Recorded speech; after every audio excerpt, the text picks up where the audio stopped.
আসসালামু আলাইকুম রহমতুল্লাহ। আজকে আমাদের নাহুর প্রথম ক্লাস। আমরা নাহু শিখব, এর পাশাপাশি এজেরা মাধ্যমে প্র্যাকটিক্যাল ব্যবহার সহ শিখব। এই জন্য আমাদের নাহুর প্রশিক্ষণ কিতাবের 28 নম্বর পৃষ্ঠা বের করি এবং এসআরবিসিকি শুরুতে বের করি।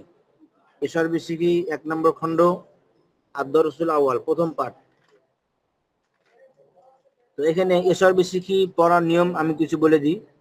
প্রথমে এসআরবিসিকি যে শব্দগুলো আছে এই শব্দগুলো আপনি মুখস্থ করবেন, মুখস্থ করে আপনার পার্শ্ববর্তী কাউকে শোনাবেন। আপনাদের পরস্পরে যারা ক্লাস করতেছেন তারা একজন শোনাবেন, অথবা আপনার আশপাশে যারা থাকবে আপনি একজনকে বলবেন, ভাই আমার পড়াগুলো একটু শুনেন।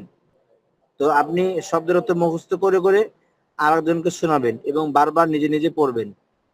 শব্দের অর্থ